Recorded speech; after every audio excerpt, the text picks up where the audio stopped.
Bueno, pues buenas tardes, muchas gracias por la invitación.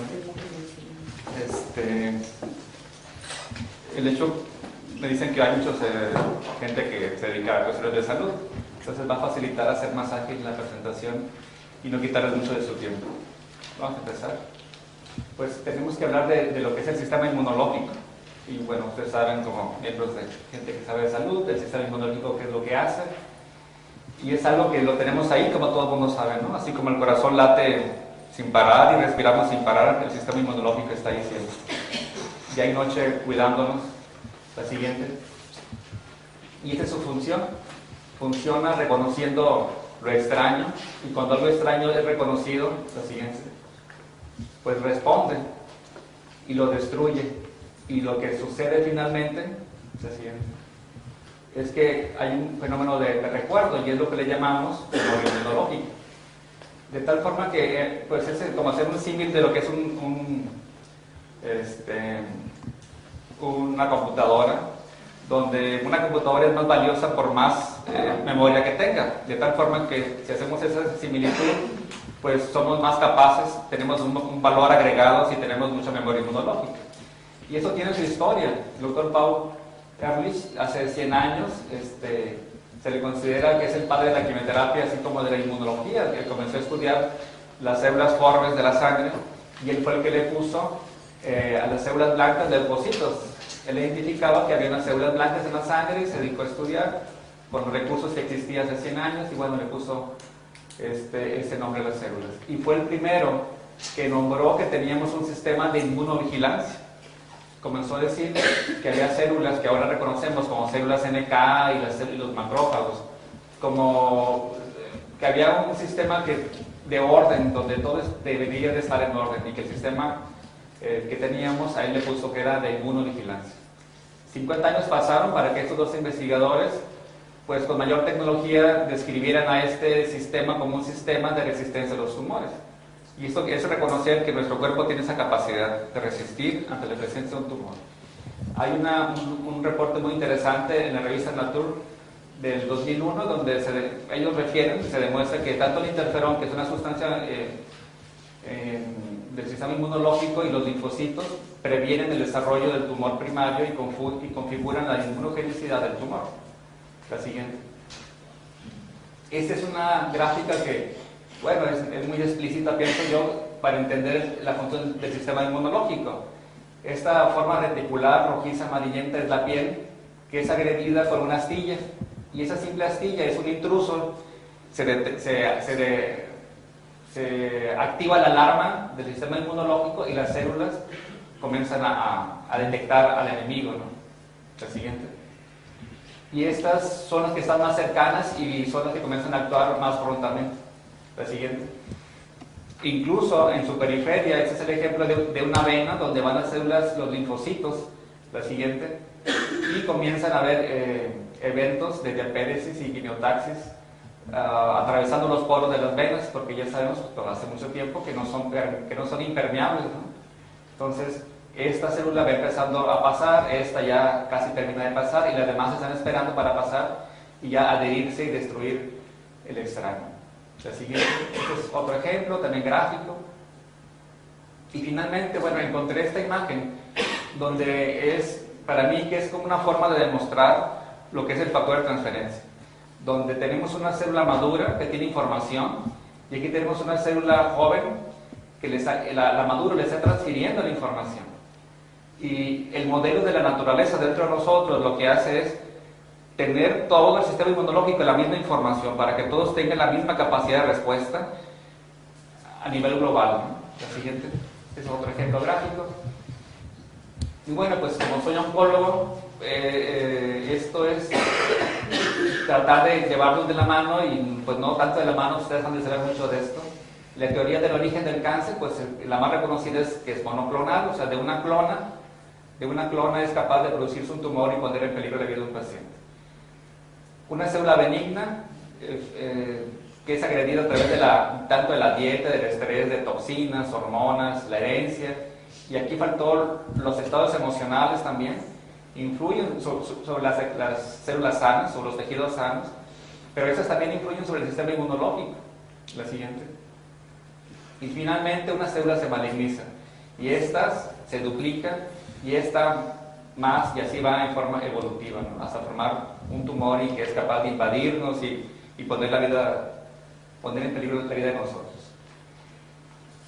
Eso es un ejemplo de lo que yo nombro como el modelo del manejo del paciente que tiene cáncer. O sea, ¿qué es lo que les hacemos a los pacientes que tienen cáncer?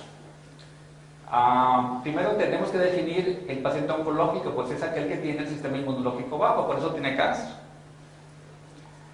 Cuando nos llega un paciente a nuestra consulta, pues tenemos la obligación de hacer un diagnóstico.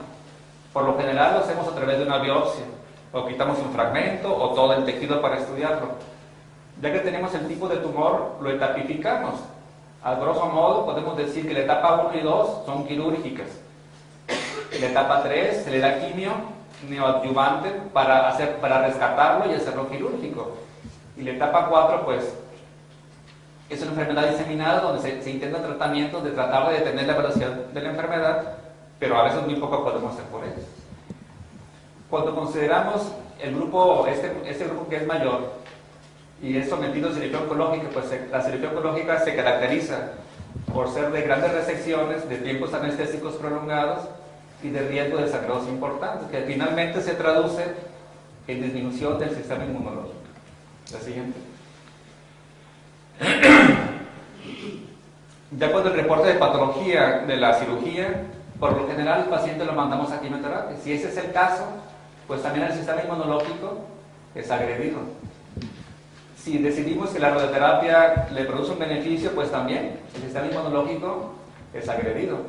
Y las nuevas modalidades de tratamientos es juntar quimio y radio sincrónicos al mismo tiempo. Y bueno, también si se buscan efectos benéficos, pero también se suman los efectos secundarios y el sistema inmunológico pues también es agredido.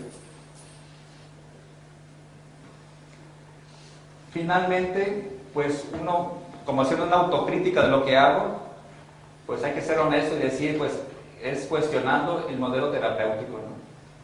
Primero el paciente tiene que sobrevivir al tratamiento médico. O sea, no es al cáncer, el cáncer ya fue extirpado. Entonces, el gran temor de todo el mundo es recibir quimioterapia. Entonces, es sobrevivir al tratamiento primero. El sistema inmunológico, pues difícilmente se recupera. Y a largo plazo es cuando uno se pregunta que si no se modifican los factores inductores para el cáncer y el sistema inmunológico persiste deprimido, ¿será esto la causa de que regrese el cáncer? O sea, que tenga una recaída el paciente. Pues es potencialmente probable, ¿no? La siguiente. Todas esas cosas que les comento han surgido desde hace como unos 5 o 6 años. Incluso yo tengo amigos oncólogos que les comentaba estas situaciones y me decían, pues sí, tienes razón, o sea, hay un sentido lógico en todo esto, pero pues es que no hay nada. Y es que no hay nada. Yo trabajo en un hospital del gobierno, de seguridad social, y pues como todos los hospitales tenemos un número de medicamentos a prescribir, pues y de ahí no nos vamos a salir. Entonces, o fue otra de las preguntas que me hice, que dice, ¿habrá algo que estimule el sistema inmunológico y no lo intoxique? Pues intoxicamos mucho al paciente con todo lo que damos, ¿no? Desde antibióticos, etcétera, etcétera, que todos reconocemos. Y hay un estudio de 1999 de la Asociación Americana de Naturopatía, donde le piden a todos sus agremiados que reporten qué están usando para subir el sistema inmunológico. Reportan 400, seleccionan 116 y finalmente 44 son los que son estudiados. Y son estudiados en relación a qué tanto estimulan la función de las células asesinos naturales, de las células NK, que son diseñadas por la naturaleza dentro de nosotros para detectar y destruir cáncer. Entonces, la siguiente. Este estudio se realiza en el Instituto de Medicina de Longevidad en San Francisco por el doctor Darrell C. Y lo que hace es que agarra cultivos de células NK y los estimula solamente con noni o aloe vera, calostro y obtiene esos resultados. El 15%, el 23%, el 28%. Y lo que encuentra es que el IP6 era lo que se encontraba en ese momento como más potente. El factor de transferencia clásico es obtenido a través de un ultrafiltrado de leucocitos del calostro bovino y sube el 103% las NK. Cuando se junta el factor de transferencia de calostro bovino más el de yema del huevo sube 283%, y cuando se junta esa fórmula anterior más una fórmula herbaria, sube 437% el sistema inmunológico. Y ese artículo termina diciendo, por el momento no hemos encontrado una sustancia única o combinada que sea igual o más potente que esta. Hasta el momento, porque la investigación sigue. La siguiente. Básicamente es una representación en columnas del resultado anterior, donde vemos que hay una diferencia significativa entre esta y la primera, o la media, ¿no? O sea, siempre muestra un estímulo muy significativo. La siguiente. Pero hay gente que dice, oiga, ese es nuevo. O hay médicos, amigos míos, que dicen, ese es nuevo. Pues eso no es nuevo. En el 49, el doctor Sherwood Lawrence, él era el jefe del Departamento de Inmunología de la Escuela de Medicina de Nueva York. Este hombre era un investigador, y lo que él descubre es que es posible pasar la memoria inmunológica de un ser humano a otro. Y lo que finalmente él en su artículo dice, hay un factor de transferencia, o sea, así es el que le pone ese nombre, ¿no? Factor de transferencia. Y ese reporte no progresa mucho porque se queda como en una biblioteca.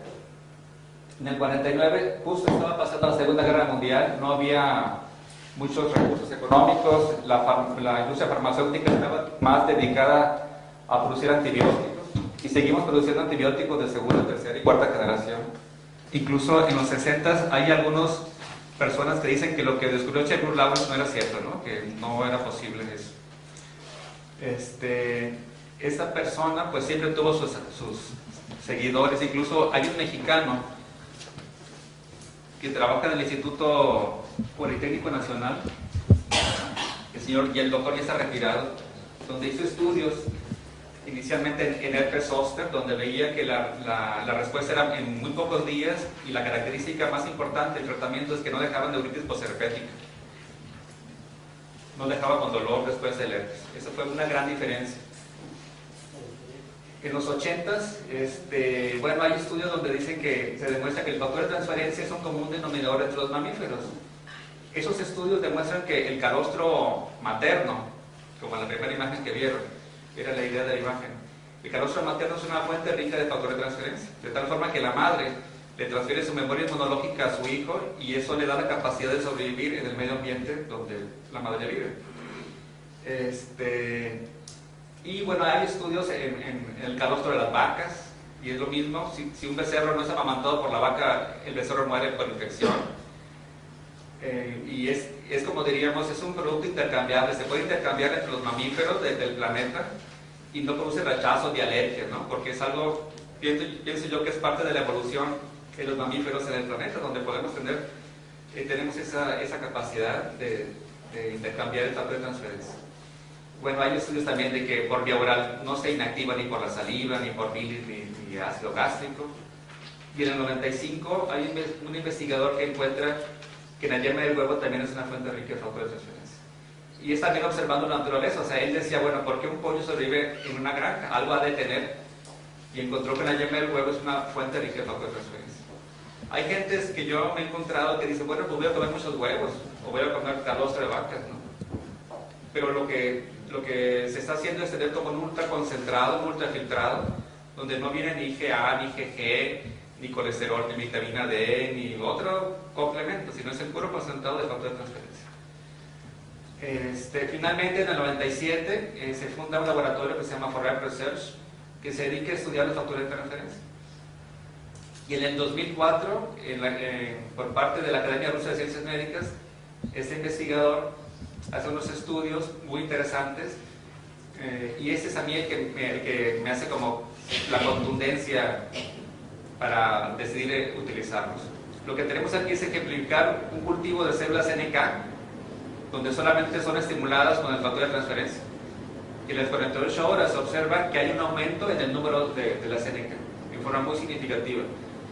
Y bueno, el número es importante, pero habría que ver o cuantificar la función, qué tan capaces eran. Y por el cultivo de una leucemia, también es el mismo cultivo de leucemia, aquí les agregan las NK estimuladas, y aquí les agregan interleucina, que también es un tratamiento que se utiliza para cánceres, ¿no? a las 48 horas observan que prácticamente el 95% de la leucemia ha desaparecido y aquí alrededor del 50-55% ha desaparecido. A mí ese estudio fue el que dijo, bueno, si in vitro sucede esto, habría que probar in vivo qué es lo que sucede. La siguiente. Este es el reporte traducido de lo que se llama la carta metodológica, donde se autoriza por sanidad el uso del producto, incluso a nivel del sector salud, de sanidad. Entonces, la siguiente. Ok, vamos a ver. Con toda esa información, en mi secuencia personal de cómo seguir fue esto, ¿no? O sea, comencé a preguntarme, bueno, si lo autorizaron en Rusia, pues bueno, habría que buscar de mi parte si esto es seguro, etcétera, etcétera. Y encontré esa información que la FDA aprobó el uso del calostro en el 80, del 85, ya admitió el uso del factor de transferencia de las vacas en humanos y hasta el momento no ha habido reportes de reactividad. Y una forma muy sencilla de entender cómo funciona, pues que el sistema inmunológico, si está decaído, está disminuido, lo que hace es lo estimula, lo activa, o si está muy exacerbado, como las enfermedades autoinmunes, lo tranquiliza, o si no tiene información, pues lo informa. Esa es una forma muy gráfica de entenderlo. Y aquí es algo más técnico, donde hay que reconocer que tiene un receptor a nivel de la cápsula de las células, y se conecta y se libera, en fin, ¿no? O sea, se reconoce que es una partícula de 44 aminoácidos, que tiene un peso de 5 kilodaltons, etcétera, etcétera. Y los investigadores nos dicen que nos da inteligencia inmunológica, ya que mantiene activo y eficaz el sistema inmunológico. La siguiente. Esa es una forma de tratar de explicar que el sistema inmunológico dentro de nosotros siempre está en la búsqueda del equilibrio, ¿no? Con subidas y bajadas, pero siempre con la tendencia del equilibrio. De tal forma que aquí una persona estaría sin enfermedad o asintomática. La siguiente. Y cuando el sistema inmunológico está disminuido, pues está en este grupo de pacientes, los que tienen cáncer, los que tienen tuberculosis, los que tienen hepatitis C, HIV, SIDA, diabetes, finalmente todos los que tengan una infección por hongos, por bacterias, virus y parásitos, se considera que tiene el sistema inmunológico disminuido. Pero también hay enfermedades que tienen el sistema inmunológico exacerbado, y a eso les llamamos nosotros enfermedades autoinmunes. Todas esas, ¿no? O sea, artritis, asma, psoriasis, el lupus, la esclerosis múltiple, etcétera, etcétera. A este tipo de enfermedades, pues como sabemos, se está tratando de entender por qué surgen, y parece ser que tiene que ver la presencia previa de un virus y que partes virales caen en las articulaciones y el cuerpo las reconoce como algo extraño y el proceso inflamatorio persiste. O en los casos también, por ejemplo, de diabetes tipo 1, por lo general son niños que tienen un cuadro gripal previo, y también es la misma idea que se tiene, que las partículas virales están alrededor del páncreas y lo que hace el cuerpo es que desconoce al páncreas y lo destruye. O sea, todo tiene que ver con un estímulo previo. Y yo digo que es como si fuera un ordenador, ¿no? Donde le entra un virus informático y ya las respuestas no son adecuadas. Por más que uno le dé el enter, hace lo que quiere el equipo, ¿no? Entonces es lo que está pasando dentro de la gente que tiene tratamientos, enfermedades autoinmunes. Ahora, los tratamientos ortodoxos a ese tipo de enfermedades, pues es darle medicamentos que le bajen el sistema inmunológico, de tal forma que les damos esteroides, cortisona. Y cuando la cortisona tiene efectos secundarios o no funciona, entonces le cambiamos a darle quimioterapia tomada, en poquita dosis, pero en forma crónica, y finalmente lo que logramos es deprimir el sistema inmunológico. Un medicamento muy usado es el metotrexate tomado, que finalmente al paciente le produce hepatitis química por el metotrexate. O sea, sacamos al paciente de un problema y nos metemos en otro. Yo creo que ahí el principio de la medicina pues no se logra, porque si se trata de hacer el bien, pues ahí, si la intención es buena, a veces no sucede lo que uno quiere. La siguiente. Vamos a hablar ahorita de una cosa que se llama nanofactor, y hablar de nanotecnología pues es ubicarnos en esta dimensión, con una referencia de que la cabeza de un alfiler mide 1.000.000 de nanómetros de ancho. Entonces el factor de transferencia está en este rango. El nanofactor dentro de nosotros, yo lo interpreto como es algo que hace autodiagnóstico. Ten en cuenta que yo me lo tomo y él solito detecta si está disminuido el sistema inmunológico, produce un elemento inductor que lo eleva. Y si detecta que está muy exagerado o exacerbado, como las enfermedades autoinmunes, produce un elemento depresor y lo deprime. Pero siempre al equilibrio, pues, o sea, nunca es un estímulo de más ni un estímulo de depresión absoluta, ¿no? Siempre es lo que hace la naturaleza, siempre llevarnos o intentar llevarnos al equilibrio. Ese reporte es de mayo de este año, donde se hace un estudio, la siguiente. Se le da a un grupo de pacientes factura de transferencia por 4 semanas y lo que determinan es la IgA. La IgA es una inmunoglobulina que está en las mucosas, y lo que sucede es que se eleva en un 73% la IgA en las mucosas después de estar tomando 4 semanas el factor de transferencia. La siguiente. Ahora, ¿qué yo hago con toda esta información? O sea, ¿qué le hago yo a los pacientes que tienen cáncer? Bueno, el ideal es hacer medicina preventiva. Ahorita en mi país, por ejemplo, yo creo que la tendencia mundial es prevenir. Sale más barato prevenir que curar a alguien que tiene cáncer, y a veces ni lo logramos. Entonces, en mi país están haciendo campañas de bajar de peso, dejar de fumar, etcétera, etcétera. Y lógico es que si prevenimos, bueno, pues podemos vivir mejor y con mayor calidad de vida. Una recomendación sería, porque son preguntas que la gente hace, ¿no? Dice, ¿a qué edad comienza a prevenir? Una edad ideal sería alrededor de los 35 años, 35 a máximo 40. ¿Por qué? Porque es cuando comenzamos a oxidarnos, comenzamos a degenerarnos, nuestros sistemas comienzan a deprimirse. Se considera ahorita que el sistema inmunológico es como el sistema, como el gran maestro de todos, es el que está arriba de todos los demás, y en conjunto nos estabilizan y nos mantienen en buena salud. Pero también lo puede tomar un niño que se enferma mucho, ¿no? Un niño que va al preescolar y que se infecta mucho, bueno, lo puede tomar como un preventivo. O va a haber cambio de clima, lo puede tomar como preventivo. Entonces eso como prevención. Y el otro gran volumen de gente es como medicina complementaria. Y eso significa que es utilizar o reconocer la ciencia y el avance que se tiene con sus bemoles, la quimio, la cirugía, la radio, pero complementando con un buen estimulante inmunológico. Entonces, vamos adelante. Para mi sorpresa fue que en el MD Anderson, es el hospital oncológico de la Universidad de Texas, es en Houston, existe el departamento de medicina complementaria o integradora. O sea, dentro de ese hospital, cuando uno llega a ese hospital, le dicen, doctor, bienvenido al mejor hospital de oncología del mundo. O sea, a ese nivel se manejan ellos, ¿no? Porque es un hospital de investigación. Muchas de las cosas que ellos hacen, se investigan, se publican, la FDA los autoriza y de ahí a todo el mundo van, ¿no? Entonces, fue una sorpresa muy agradable el ver que hay un departamento de medicina complementaria y ellos definen que lo que ellos sugieren son medicinas complementarias o integrativas o integradoras, pero no medicina alternativa. Es un pensamiento muy propio, ¿no? Porque dicen, se trata de integrar lo mejor para curar a un paciente. Alternativo sería, esto no sirve, lo que yo hago es lo mejor y es lo único. Eso es medicina alternativa. Entonces ellos complementan las cosas y al paciente, como en la oncología que se hace ahorita, es decirle, estas son es como la baraja y las cartas, ¿no? O sea, esas son las cartas y usted decide qué quiere. Y bueno, pues la jugamos conforme las cartas que acepta el paciente. La siguiente. Hay medicina china, hierbas, reiki, yoga, con quimio, zinc, o sea, no tienen combinaciones donde la gente dice, yo le entro esto, ¿qué? Este hospital, esa es la página, es el hospital, el Memorial Sloan Kettering Cancer Center. Ese hospital es en Nueva York, es el hospital privado más grande del mundo, que también tiene tantos recursos para hacer mucha investigación. Y en ese hospital existe el departamento de medicina integrativa.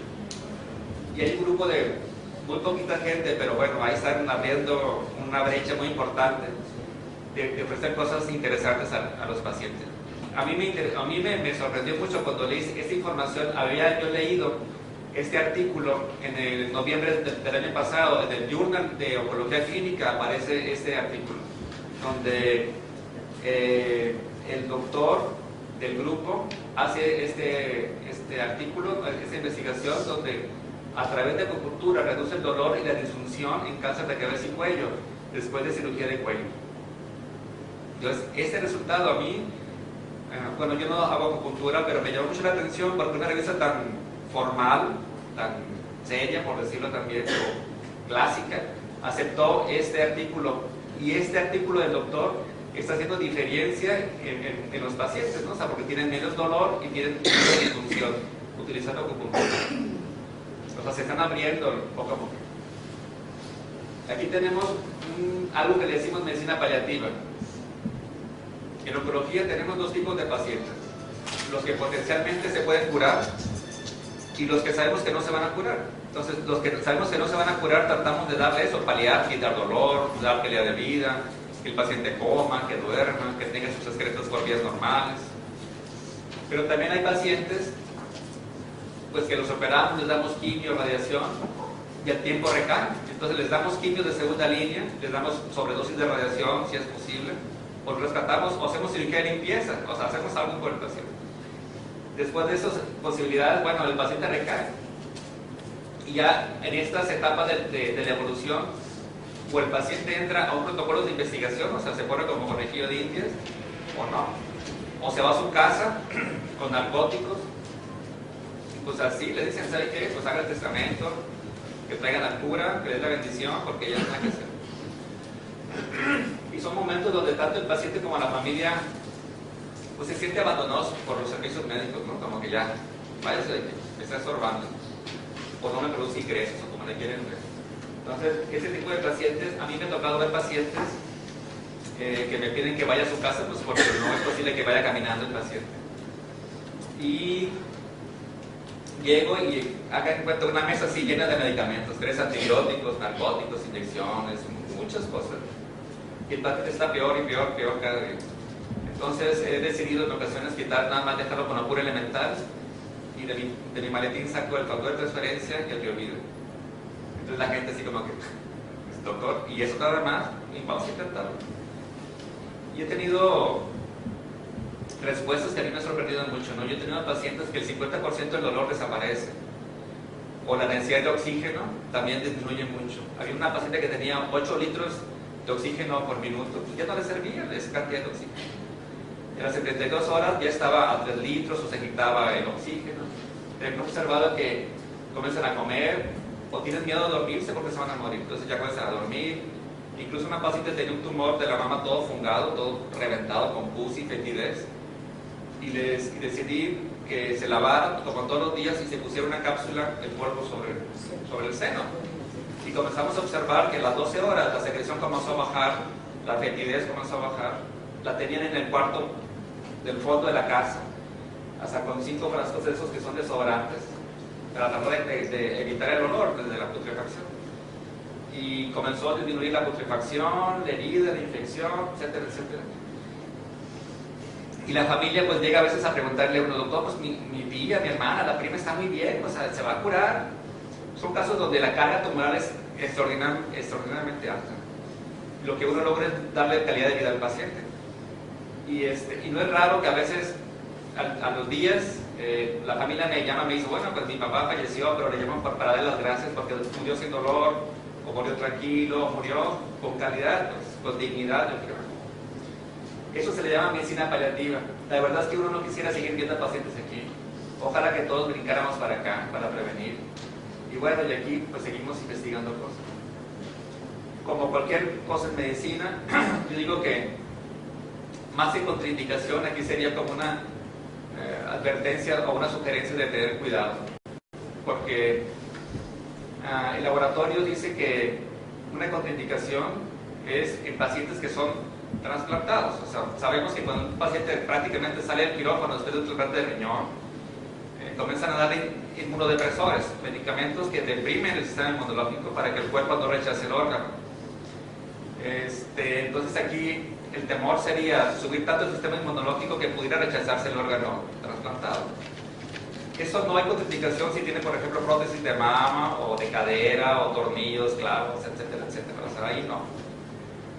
Y también una sugerencia de no usarlo es en el primer trimestre del embarazo, porque prácticamente el inicio del embarazo es como un trasplante, donde la madre, o el sistema inmunológico de la madre rechaza la mitad de los genes del bebé porque no son propios, los comienza a rechazar, y es la función de la placenta de producir sustancias que bajan el sistema inmunológico de la madre y finalmente lo modulan el sistema inmunológico, y bueno, y el embarazo progresa. Y eso es lo que hace la naturaleza. La siguiente. Finalmente es hablar de prevención. Dice aquí, bueno, que es posible la infección sin enfermedad, como también el reconocimiento y destrucción del tumor antes de que el mismo sea reconocido como una enfermedad.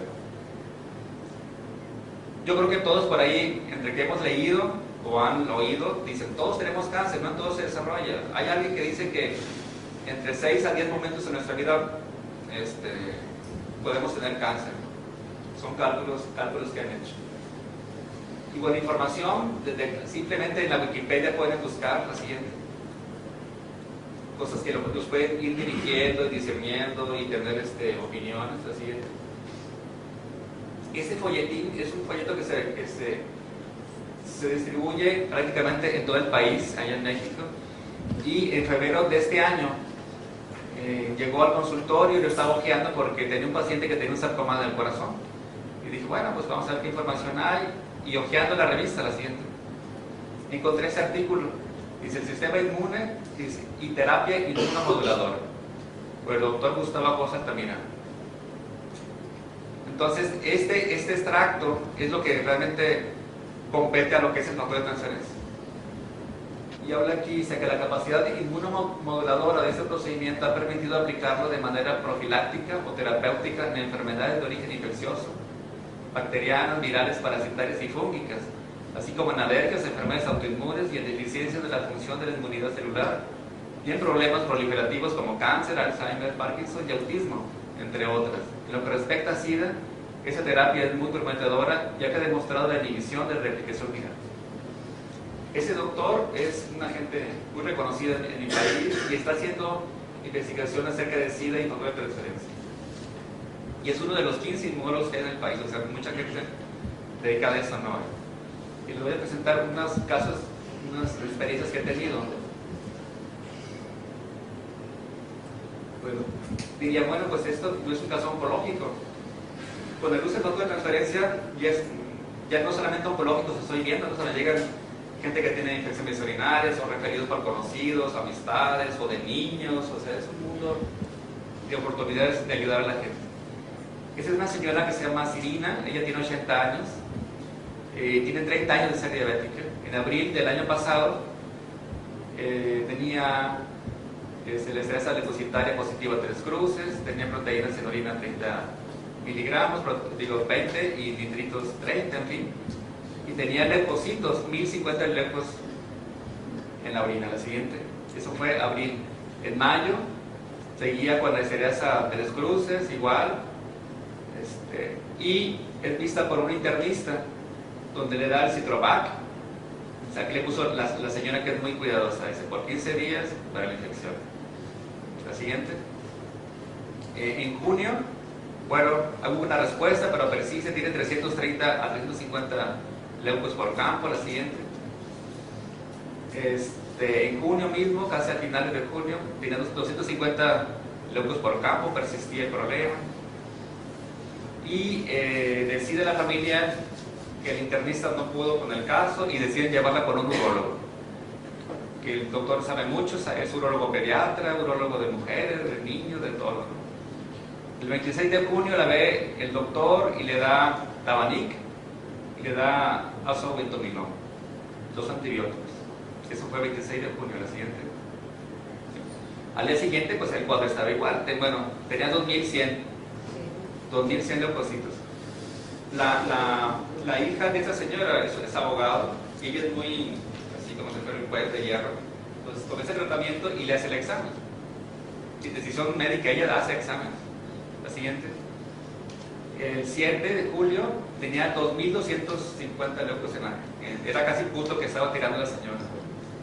Estresa positiva, sangre en la orina. La siguiente, el 11 de julio, la semana, pues seguía la estresa positiva, la sangre positiva, y tenía 1665 leucocitos. La siguiente, bueno, esta es la fecha que yo la veo el 15 de julio del año pasado, porque esa fue una noche. Al día siguiente estaba programada para que el urólogo le dijo, su problema no se va a resolver con antibióticos, lo que hay que hacer es operarla, y lo que hay que hacer es aplicarle botox en la vejiga, con eso se va a solucionar el problema. Entonces la familia ya tenían contacto para conseguir el voto, ya tenían todo.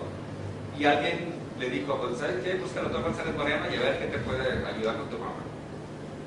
Entonces yo la veo el día 15 en la noche, le doy plus, 2 por los alimentos y glucosa por la diabetes. La siguiente. O glucosa, le decimos glucosa. El 18 de julio, bueno, seguía ahí prácticamente sin mucho cambio, todo está igual, tenía 1050 euros. El 25 de julio estaba positivo. Aquí era 3 cruces, ahora tiene 2 cruces y tenía aquí ahora indicios nada más. Los leucos persistían. La siguiente, el 25 de julio, la que sigue. El 8 de agosto ya era una cruz, positivo, ya se negativizó, ya no había sangre y le bajó a 33 los leucocitos. El abogado habló con el laboratorio y les dijo, ¿saben qué? Está mal el estudio. Y les pidió que le repitieran el estudio. Le repitieron el estudio. Le dijeron, ¿saben qué? No hay error. Tiene 33 leucocitos en orina. Y me llamó por teléfono, me dice, doctor, algo raro pasó aquí.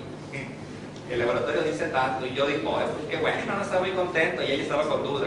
La siguiente. Y el 12 de agosto ya está negativo la esterasa, negativo la sangre y 15 leucocitos. Entonces ya fue cuando, el máximo es 6, ya fue cuando ella dijo, bueno, como que ya le creo, como que va bien. La mamá estaba muy bien, o sea, estaba muy decaída, no comía, orina cada rato, en la noche, y comenzó a estar mejor y mejor y mejor. Lo siguiente. En agosto es el mismo porque ella, el abogado le dijo al laboratorio, háganle un cultivo de orina, algo ha de tener, o sea, no le quería. Entonces, en el cultivo, pues dice aquí, 0 colonias, no hubo desarrollo a los 3 días de incubación, o sea, estaba estéril la orina. La siguiente. El 26 de agosto, negativo, todo negativo, 2 leucocitos, 0, todo negativo. La siguiente, eso fue en agosto. En enero de este año, negativo, todo negativo, 0, 0, todo 0.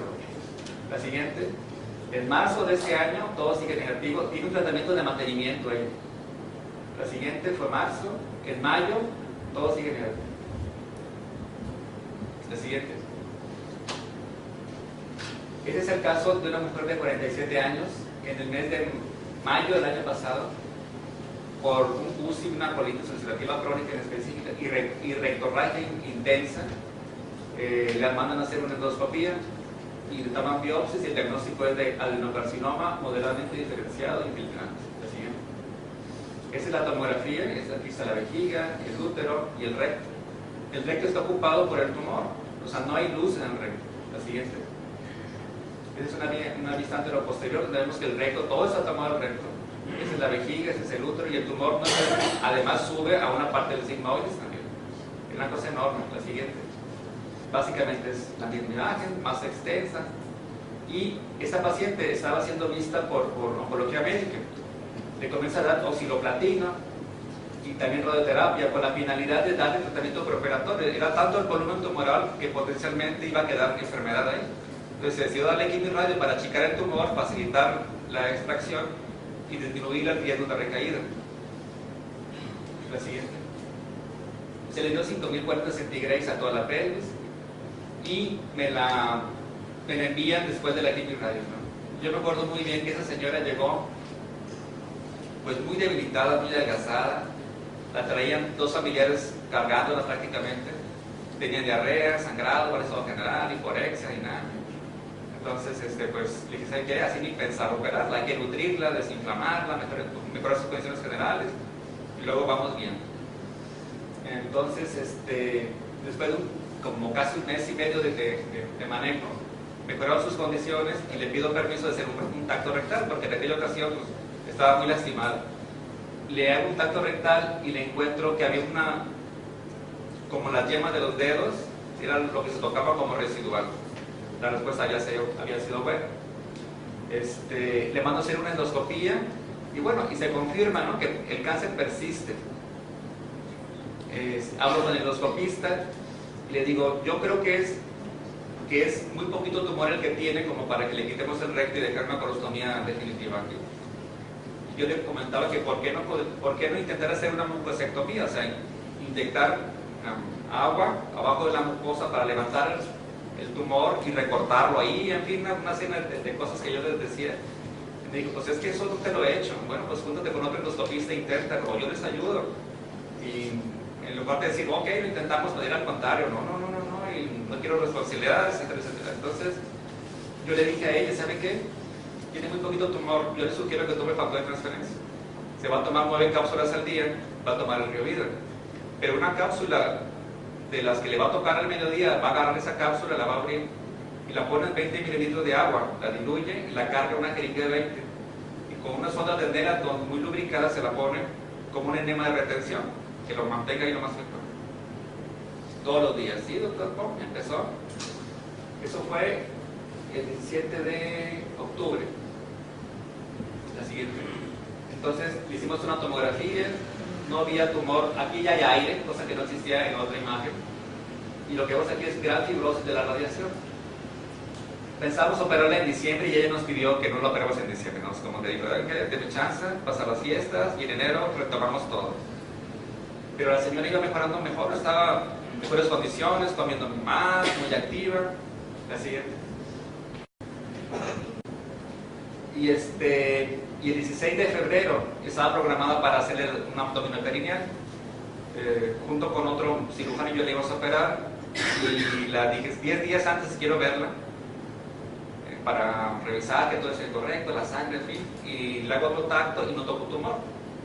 No le comento nada y la mando con el endoscopista y el endoscopista le hace el estudio el 30 de enero y dice aquí, sin evidencia de proceso neoplásico en el presente estudio. Entonces hablé con el doctor Lázaro Sevilla, le digo, oye, Lázaro, ¿le tomaste biopsia? Me dice, ¿qué es? No tiene nada. Entonces le revisé 40 centímetros hacia adentro y no tiene nada, no hay tumor. Entonces, esta paciente, yo le dije a ella, sé que no hay tumor. Y ella, no, pues estaba llorando de contento y todo. Entonces, no van a operar, no vamos a operar. No, pues estaba muy agradecida. Y bueno, pasó algo muy especial porque ella sale del consultorio y en el pasillo se encontró al otro cirujano. Y le dice, ya, Alicia, ¿ya saliste para la operación? Entonces Alicia le saca el resultado Y entonces le dice el doctor, ¿cómo que no tiene nada? No, eso me han dicho a mí, no tengo nada. Entonces, pues, ¿quién tomó? No, pues el doctor González me dio unas capsulitas. Ah, pues está bien. Y el día siguiente, cuando regreso al hospital, en el piso de las actividades que desarrollamos, estaban todos los médicos, pero esperándome nada más. O sea, yo llegué y llego así, y los veía con una actitud así como de algo que harían estos, ¿no? Y ya me dice, oye, ¿qué le has hecho a Alicia? No, pues le dimos oxaloplatino, comprapapá, 5,000 centigrades y la pelecito. No. ¿Qué le hiciste a Alicia? Que está también. Ah, le dimos factor de transferencia. ¿Y qué es eso? Y ya les explico un poco. Y hay un médico que es muy incisivo, no es posible que algo tan simple pueda hacer esto. Le dije, es posible que en la simpleza esté el resultado de grandes problemas y nosotros simples del pensamiento, no estamos buscando esas cosas. Otro me dijo, oye, hacemos un protocolo de investigación junto con la universidad, pues lo hacemos. Y sale otro médico que me dice, oye, yo tengo un paciente así, me echas la mano, claro. Oye, mi tío tiene ese problema, ¿me puedes echar la mano? Sí, cómo no. Entonces, así ha surgido eso, pues.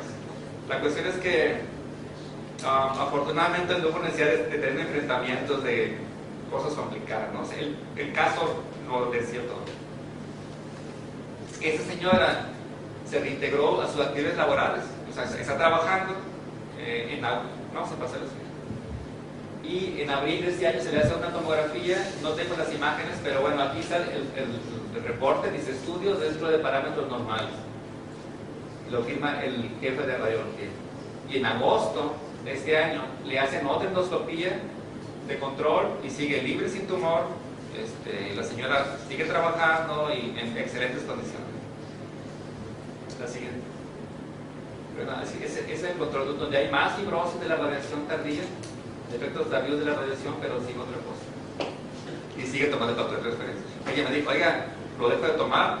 Y que yo digo, yo que usted no lo dejaba. No, ¿verdad? No. Lo que hicimos fue bajarle la dosis a una dosis de mantenimiento, ¿no? Ese es el caso de una mujer de 38 años.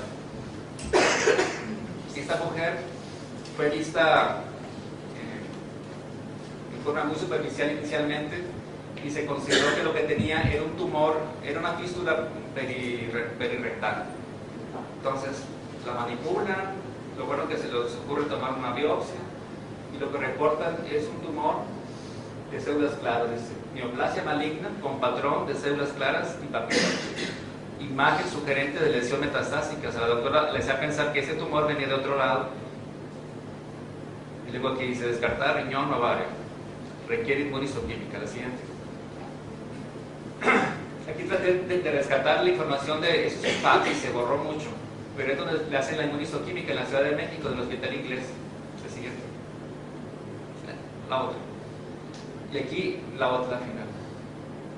No, esto va a pasar para atrás. Ahí está. Aquí la doctora sugiere que se descarte el primario en los ovarios y que realmente lo que tiene es un cáncer de células claras. La siguiente. Entonces le hacemos la tomografía y dice aquí ovarios y lesión.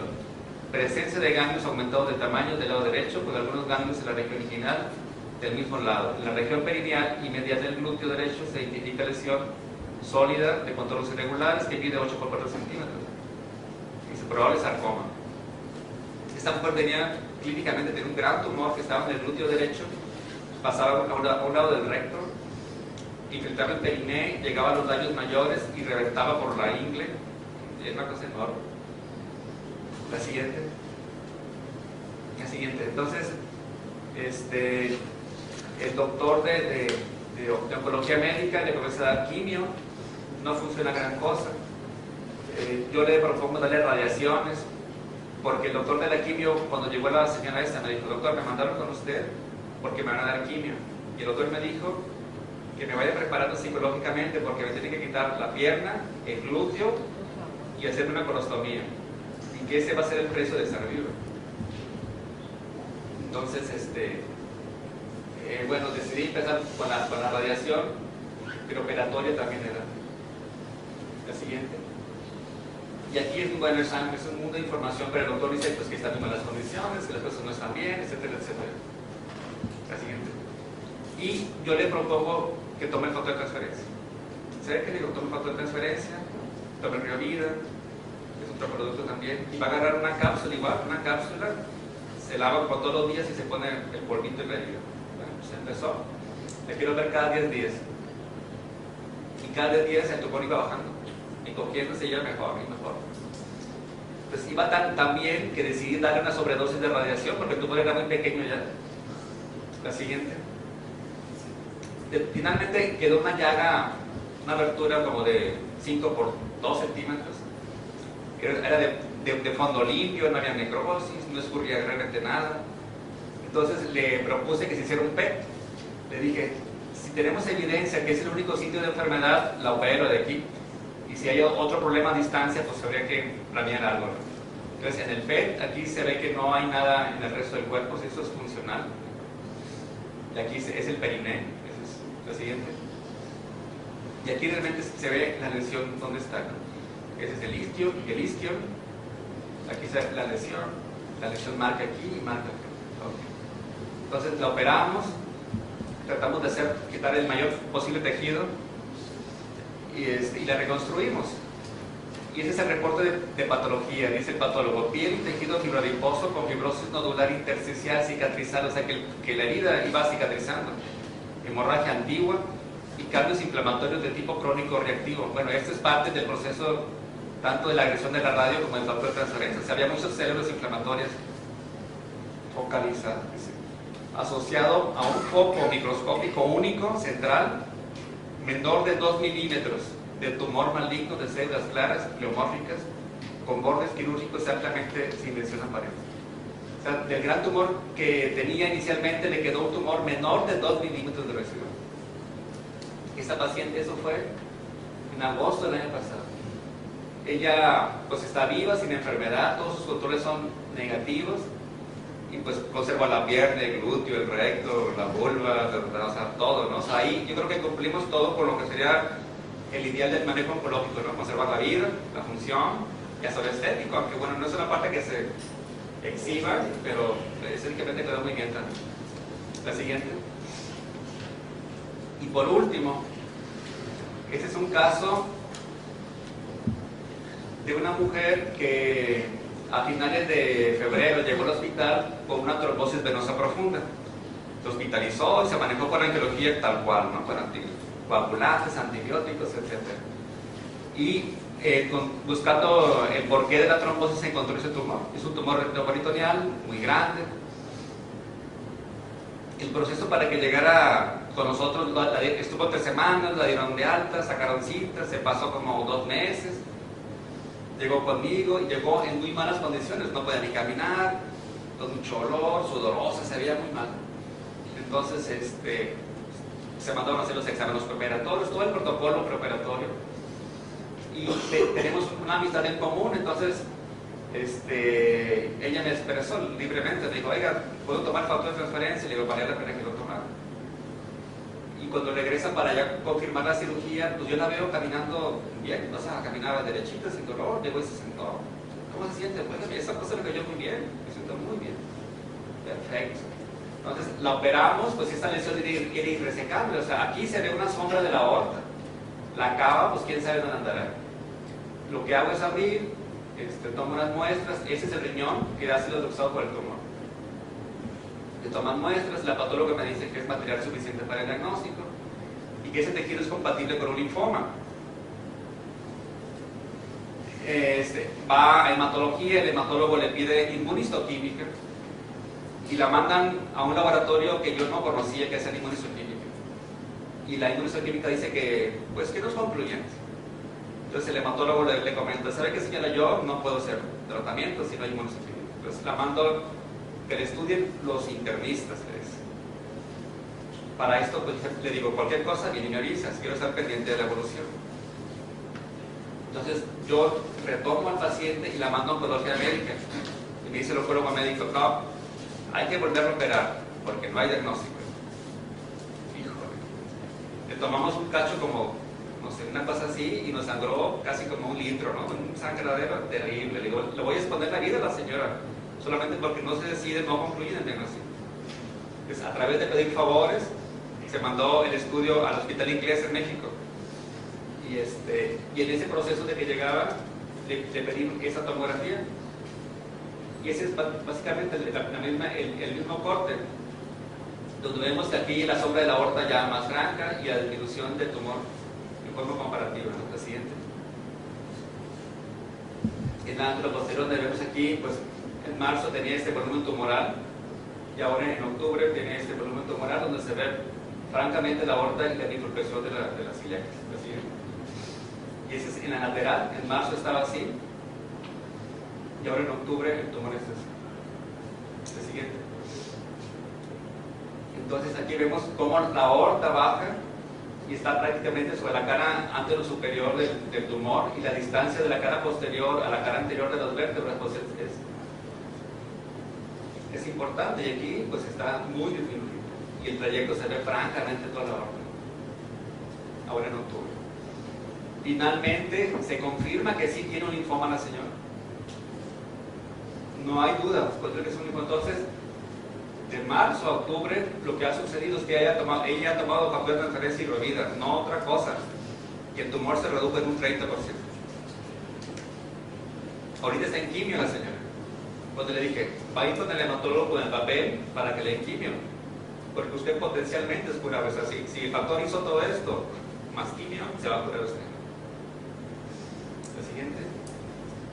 Y esos son los exámenes de sangre que le llevó al hematólogo, donde uno ve, pues, bueno, no es diabética, el riñón funciona bien, su hígado está sano, está nutrida, no tiene, incluso la DHL, la deshidrogenasa láctea, que es un marcador indirecto para linfoma, y está dentro de lo normal. La orina está limpia, la siguiente. No es anémica y tiene, pues, yo creo que bueno, pues es lógico, ¿no? O sea, sus condiciones de nutrición y inmunológicas son adecuadas.